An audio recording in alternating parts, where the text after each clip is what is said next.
How many of you have ever tried to talk about racism against First Nations people in Canada only to be met with the response that Canada isn't racist? It's one of the best places in the world to live.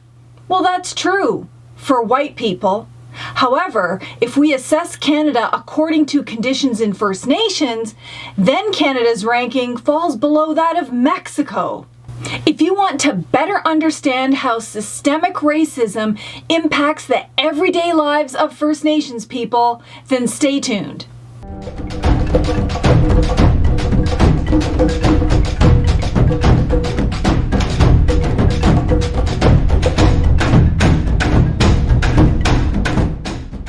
Welcome back, warriors. Kwe Tansei Sego. Hi, my name is Pam Palmater, and welcome to my YouTube channel where we focus on educating the resistance and inspiring the next generation of warriors to help us save our peoples and the planet. How many of you have ever tried to talk about anti-Indigenous racism in Canada only to be met with responses like, Canada isn't racist, everyone's equal in Canada. Canada has lots of human rights protections. Canada is multicultural. Or, Canada is one of the best places in the world to live. Well, those comments usually come from people who've never been directly impacted by the violence, dispossession, and oppression that is Canada's systemic racism. That is not to say that there is anything wrong with Turtle Island. I would never want to live anywhere but Turtle Island. We as Native peoples have a strong relationship to our land. Our land isn't the issue. It's Canada as a country. Canada as a country has structured its laws, its policies, its economies, and its societies around the systemic discrimination against Indigenous peoples. And it's not easy to talk about racism in Canada. We have all been influenced by our education systems, mainstream media, and political propaganda to believe that Canada is a country based on equality, justice, multiculturalism, and human rights. And to be honest, take a look at our laws. We do in fact have quite a few laws that purport to protect everyone from racism, discrimination, violence, and hate. Canada even protects Aboriginal and treaty rights in its own constitution. On its face, Canada as a country sounds pretty awesome. In fact, according to the United Nations Human Development Index, Canada usually ranks in the top 10 places to live in the world based on factors like life expectancy, education, and standard of living. Since 1990, the United Nations wanted countries to focus on human well-being instead of just economic growth. In other words, the Human Development Index is about, quote, expanding the richness of human life rather than simply the richness of the economy in which human beings live. Historically, Canada has always ranked in the top 10 out of 189 countries, though last year it dropped to 13th. But that's still impressive overall. But over the years, when Canada was measured on the conditions in First Nations, its ranking dropped from the top 10th to as low as 78th. That means Canada only offers the good life for some people, only offers legal protections for some people, and only values the human rights of some people. And those some people are not Indigenous peoples. As shocking as this may seem, it's not news. For many years, the different human rights treaty bodies at the United Nations and the Inter-American Commission on Human Rights have been calling on Canada to address its gross human rights violations against Indigenous peoples. In 2004, the United Nations Special Rapporteur on Indigenous Peoples, Rodolfo Stavenhaven, visited Canada and prepared a report about the conditions of Indigenous peoples generally, but also specifically looked at First Nations. He raised many issues, including ongoing police brutality against Indigenous peoples and crisis-level incarceration rates. The Special Rapporteur explained that although Canada ranked 8th on the United Nations Human Development Index in 2003, if that was adjusted to the conditions of First Nations, that Canada would have ranked 48th in that year. He also highlighted that conditions for the Inuit were getting worse, not better, and this really counters the general misunderstanding in society that things are getting better for Indigenous peoples. One of the core issues that he raised was the fact that Indigenous peoples are prevented from protecting and benefiting from their own lands. He recommended that governments in Canada give priority attention to the poor socioeconomic conditions of Indigenous peoples and their land rights. Interestingly, he also made a recommendation to civil society that they, Canadians, take action to eliminate anti-Indigenous racism and that mainstream media start providing less biased views of Indigenous peoples. That was 16 years ago that the UN told Canadian governments, media, police, and Canadians to stop racism against Indigenous peoples. Yet here we are today, still having this conversation, and many of the conditions continue to get worse. In 2014, a whole decade after the Special Rapporteur's visit, the new Rapporteur, James Anaya, visited Canada and published his report, which outlined human rights violations against Indigenous peoples. He concluded, quote, "It is difficult to reconcile Canada's well-developed legal framework and general prosperity with the human rights problems faced by Indigenous peoples in Canada that have reached crisis proportions." He also went on to note the striking statistics and said that, quote, "The most jarring manifestation of these human rights problems is the distressing socioeconomic conditions of Indigenous peoples in a highly developed country." Anaya recommended that Canada urgently address socioeconomic conditions, violence against Indigenous women and girls, not enact legislation that had First Nation opposition, and no more resource extraction projects on Indigenous lands without our free, prior and informed consent. There have been many other reports and reviews of Canada urging it to end these human rights abuses against Indigenous peoples. Unfortunately, Canada continues to cite its long list of so-called government initiatives, but hasn't been able to report on substantive improvements or the end of these human rights violations. So, what are the socioeconomic statistics that the United Nations has been so concerned about for Indigenous peoples in Canada? Well, let's take a quick look at racism by the numbers. But before I highlight some of the statistics, it's important to remember that Indigenous peoples are just under 5% of the population, and First Nations specifically are about 3% of the population. So let's first look at the crisis of over-incarceration in prisons and jails. The Office of the Correctional Investigator released a report that indicated that over the last 30 years, over-incarceration is getting worse, not better. And while incarceration rates for Canadians has declined by 13% since 2010, it's increased by 44% for Indigenous peoples. What this means is that Indigenous incarceration rates are at their highest levels ever.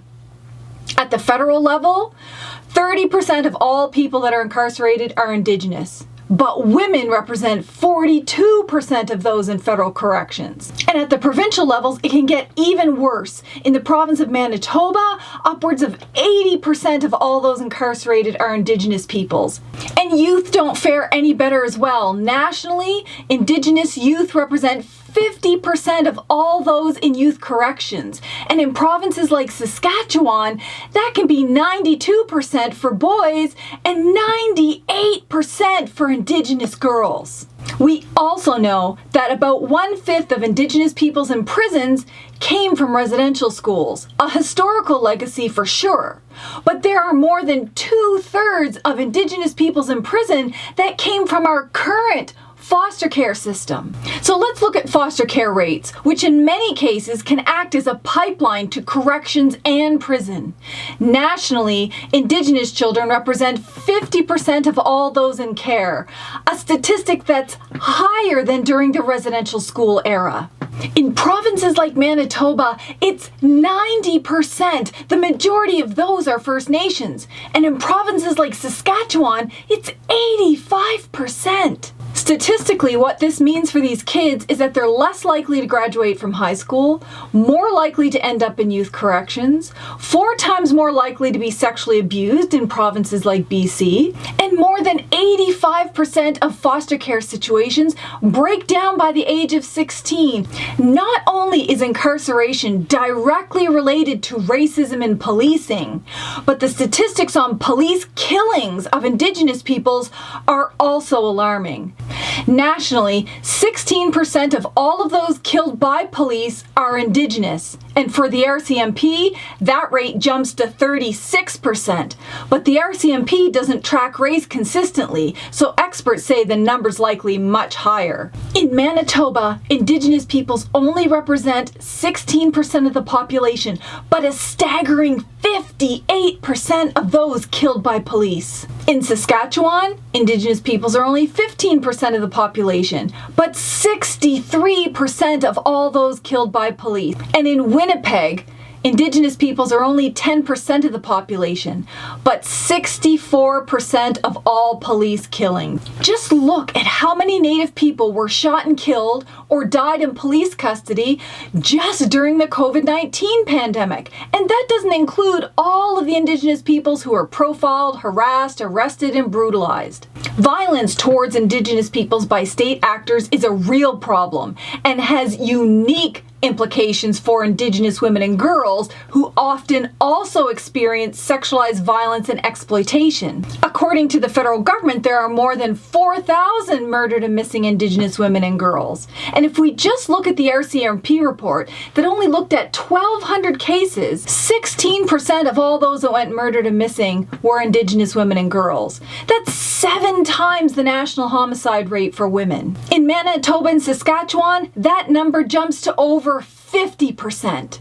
They're the #1 target of human traffickers and represent about 50% of all human trafficker victims. They're 7 times more likely to be targeted by serial killers. And they are less likely to be killed by their spouse and more likely to be killed by a stranger and acquaintance. As we've mentioned before, police and corrections officers also target Indigenous women and girls for sexualized violence and have a high level of impunity in those cases. The rates of abused, exploited, murdered, and missing Indigenous women and girls also rise near man camps.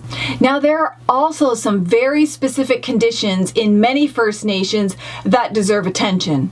Nationally, 60% of all First Nations children live in poverty.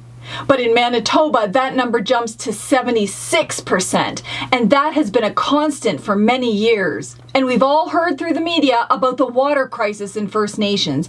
At any point in time, there are between 100 and 140 First Nations who don't have access to clean drinking water, are subject to boil water advisories, have to have their water imported, or they don't have proper sanitation. And some haven't had this for more than 10 years. The housing problem is no better. The last statistics we looked at showed that 28% of First Nations lived in overcrowded housing, 43 needed major repairs, and that's in addition to the housing backlog of well over 100,000 homes. For health, we don't fare much better. Our life expectancy is upwards of 15 years less than Canadians. We have 3 times the mortality rate, 4 times the disease rate, 2 to 10 times the suicide rate, and in fact, some First Nations in Canada have the highest suicide rates in the world. So why have I shared these statistics with you all? It's not to portray all Indigenous peoples the same way, because the statistics are very different between First Nations, Métis, and Inuit, and even among those groups. It's not for dramatic effect. This is the real lived experiences and consequences of a country that is founded on white supremacy and has constructed all of its systems in a racially discriminatory way. And it's also important to note that none of this lays at the feet of Native peoples. We are not to blame for 500 years of genocide. Native peoples are strong peoples. We come from powerful sovereign nations. We have managed to survive one of the most violent and longest lasting genocides on the planet. We are warriors. And these statistics don't change that. Imagine how powerful we have to be able to still hold on to our cultures, our identities, and our laws in the context of violent colonization and ongoing systemic racism. If we are going to end racism against Native peoples in Canada, we first have to go beyond thinking that anti-racism is about political correctness or personal offense. Racism kills.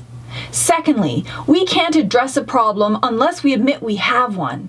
And that means we have to stop denying that systemic racism exists, stop debating it on TV, and get to the hard work of ending it.